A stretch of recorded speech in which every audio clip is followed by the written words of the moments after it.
السلام عليكم ورحمة الله وبركاته. بسم الله الرحمن الرحيم. الحمد لله والصلاة والسلام على أشرف رسول الله وعلى آله وأصحابه الفائزين برضوان الله. أما بعد. ഖസീദത്തുൽ ബുർദ 84-ാമത്തെ വരിയാണ് ഇൻഷാ അല്ലാഹ് ഇന്ന് ചർച്ച ചെയ്യുന്നത്. ഇമാം അൽ ബൂസിരി റഹിമഹുല്ലാ പറഞ്ഞു: തബാറകല്ലാഹു മാ വഹയും ബിമുക്തസബിൻ وعلى نبي على غيب بمتهم مولاي صل وسلم دائما أبدا على حبيبك خير الخلق كلهم. تبارك الله. അള്ളാഹു വലിയ ഖൈറും ബറക്കത്തും ഉടയവനായിട്ടുണ്ട്. മാ വഹയുൻ ബിമുക്തസബിൻ, ഒരു വഹയും തന്നെയും അത് സമ്പാദിച്ചെടുക്കാൻ സാധിക്കുന്നത് അല്ല. ഇബാദത്തുകൾ കൊണ്ടോ റിയാള പോലുള്ള തപസ്സുകൾ കൊണ്ടോ മറ്റു ഏതെങ്കിലും വിധേന നേടിയെടുക്കാൻ കഴിയുന്നതല്ല വഹി എന്ന് പറയുന്നത്. വലാ നബിയുൻ അലാ ഗൈബിൻ, ഒരു നബിയും ഹബീബായ മുഹമ്മദുർ റസൂലുള്ളാഹി സ്വല്ലല്ലാഹു അലൈഹി വസല്ലം തങ്ങൾ മുതൽ ബഹുമാനപ്പെട്ട ആദം നബി അലൈഹിസ്സലാം വരെ വരുന്ന ഒരു നബിയും അല്ല അലാ ഗൈബിൻ, അദൃശ്യമായ കാര്യങ്ങളുടെ മേൽ ബിമുത്തഹമിൻ, തെറ്റിദ്ധരിക്കപ്പെടുന്നവരല്ല. രണ്ടു കാര്യങ്ങളാണ് ഈ വരികളിൽ പറയുന്നത്. ഒന്നാമത്തെ വിഷയം നമ്മൾ വഹിയുമായി ബന്ധപ്പെട്ട് കഴിഞ്ഞ വരികളിലൂടെ സംസാരിച്ചു. അപ്പോ ബഹുമാനപ്പെട്ട മുത്തുനബി സല്ലല്ലാഹു അലൈഹി വസല്ലം തങ്ങൾക്ക് മനാമിലൂടെ വഹി ലഭിക്കുന്നുണ്ട്. അതല്ല യഖളത്തിലൂടെ, കനവിലും നിലവിലും മുത്തുനബി സല്ലല്ലാഹു അലൈഹി വസല്ലം തങ്ങൾക്ക് വഹി ലഭിക്കുന്നുണ്ട് എന്ന വിഷയമായിരുന്നു പറഞ്ഞിരുന്നത്. ആ വഹി എന്നത് കേവലം ഇബാദത്തുകൾ കൊണ്ട് അല്ലെങ്കിൽ തപസ്സിരുന്നു കൊണ്ടോ മറ്റു ഏതെങ്കിലും വിധേന ലഭിക്കാൻ, നേടിയെടുക്കാൻ സൗകര്യമായത് അല്ല. അല്ലാഹു സുബ്ഹാനഹു വ തആല അവന്റെ അടിമകളിൽ നിന്ന് പ്രത്യേകം തെരഞ്ഞെടുക്കുന്ന, അല്ലാഹു തആല എവിടെയാണോ തന്റെ റിസാലത്തിനെയും നബുവത്തിനെയും വെക്കാൻ ഉദ്ദേശിക്കുന്നത് ആ വ്യക്തികളിൽ മാത്രമേ വഹി ഉണ്ടാവുകയുള്ളൂ. അതാണ് ഈ പറഞ്ഞതുകൊണ്ട് താല്പര്യപ്പെടുന്നത്. അത് പരിശുദ്ധമായ ഖുർആനിൽ തന്നെ പറഞ്ഞിട്ടുണ്ട്. അല്ലാഹു അഅലമു ഹൈസു യജ്അലു റിസാലത, അല്ലാഹുവിന്റെ റിസാലത്തിനെ എവിടെയാണ് വെക്കേണ്ടതെന്ന് ഏറ്റവും അറിയുന്നവൻ അല്ലാഹുവാണ്. അതേപോലെ പരിശുദ്ധമായ ഖുർആന്റെ മറ്റൊരു സൂക്തത്തിൽ കാണാം, അല്ലാഹു യസ്തഫി മിനൽ മലായികത്തി റുസുലൻ വമിനൻ നാസി.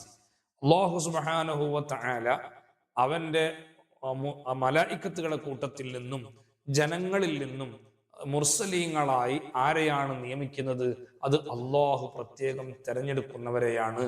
ഇങ്ങനെ പരിശുദ്ധമായ ഖുർആൻ കൊണ്ട് അത് വളരെ വ്യക്തമായതാണ്.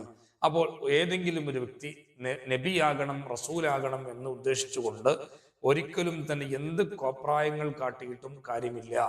അല്ലെങ്കിൽ ഇബാദത്തുകൾ കൊണ്ട് ധന്യമാക്കിയിട്ട് എനിക്ക് നബിയാകണം എന്ന് ആഗ്രഹിച്ചത് കൊണ്ട് കാര്യമില്ല. അതൊരിക്കലും സംഭവിക്കുകയില്ല. ബഹുമാനപ്പെട്ട ഇബ്നു ഹജർ ഹൈതമി റഹ്മത്തുള്ളാഹി അലൈഹി അടക്കം, ബഹുമാനപ്പെട്ട ഇമാം ഖർബൂത്തി അടക്കമുള്ള ഇമാമിങ്ങൾ ഇതിന് വിശദീകരിക്കുന്നിടത്ത് പറഞ്ഞിട്ടുണ്ട്, വിലായത്തും അപ്രകാരം തന്നെയാണ്. അതും അല്ലാഹു തആല ഉദ്ദേശിച്ച ആളുകൾക്ക് അല്ലാഹുവിന്റെ ഫള് കൊണ്ട് നൽകുന്നതാണ്. ഇബാദത്ത് കൊണ്ട് അല്ലെങ്കിൽ റിയാള കൊണ്ട് ഒരാളുടെ ഹൃദയം കടഞ്ഞെടുത്ത് അല്ലാഹുവിലേക്ക് അടുക്കാൻ സാധിക്കും. പക്ഷേ ആ അടുക്കുന്നത് കൊണ്ട് മാത്രം വിലായത്ത് എന്ന വലിയൊരു പദവി അല്ലാഹു തആല നൽകിക്കൊള്ളണം എന്ന് നിർബന്ധമില്ല. അതുകൊണ്ടായിരുന്നാലും സമ്പാദ്യങ്ങളെ കൊണ്ടോ അല്ലെങ്കിൽ താവഴിയായിട്ടോ അധികാരം കൊണ്ടോ പണം കൊണ്ടോ മറ്റു ഭൗതികമായ ഒരു കാരണങ്ങൾ കൊണ്ടും വിലായത്തോ നുബുവത്തോ റിസാലത്തോ ഒന്നും നേടിയെടുക്കാൻ സാധിക്കുകയില്ല. വഹയിനെ അള്ളാഹുവിൽ നിന്ന് സ്വീകരിക്കാനും സാധ്യമല്ല. അള്ളാഹു ഉദ്ദേശിക്കുന്ന ആളുകൾക്ക് അള്ളാഹു കൊടുക്കുന്ന ഒന്നാണ് വഹയി എന്ന് പറയുന്നത്. അതപ്പോ ഇക്തിസാബ് ചെയ്യുന്നത് അല്ല എന്ന് പറഞ്ഞതുകൊണ്ട് തന്നെ മഹാന്മാരായ അംബിയ മുർസലുകൾക്ക് അള്ളാഹു തആല വഹയി കൊടുക്കുന്നത് എങ്ങനെയാണ് എന്ന് തീരുമാനിക്കാനുള്ള അധികാരവും അള്ളാഹുവിന് തന്നെയാണ്. അപ്പോൾ വഹയിലെ സമയം വലാ നബിയുൻ അലാ ഗൈബിൻ ബിമുത്തഹമിൻ, നബിയാണെന്ന് സ്ഥിരീകരിക്കപ്പെട്ട ഒരു മനുഷ്യൻ, ആ മനുഷ്യൻ പറയുന്ന കാര്യങ്ങൾ അത് ദൃശ്യമാണെങ്കിലും അദൃശ്യമാണെങ്കിലും അതിനെ തെറ്റിദ്ധരിക്കാൻ പാടില്ല. കാരണം നബിയായിട്ടുള്ളവർ അള്ളാഹുവിന്റെ വഹയി മുഖേന സംസാരിക്കുന്നവരാണ്. പൊതുജനത്തിന്, അമ്പിയാക്കളല്ലാത്ത മറ്റു മനുഷ്യർക്ക് അദൃശ്യമായ പഞ്ചേന്ദ്രിയങ്ങളെ കൊണ്ട് ഗ്രഹിക്കാൻ, മനസ്സിലാക്കിയെടുക്കാൻ കഴിയാത്ത വിഷയങ്ങൾ അമ്പിയാക്കൾ പറയുമ്പോൾ അത് അള്ളാഹുവിൽ നിന്നുള്ള നിർദ്ദേശപ്രകാരം, അള്ളാഹുവിൽ നിന്നുള്ള വഹി പ്രകാരം സംസാരിക്കുന്നതാണ് എന്ന് വിശ്വസിക്കൽ നമ്മുടെ മേൽ അഥവാ മറ്റുള്ള മനുഷ്യരുടെ മേൽ നിർബന്ധമാണ്.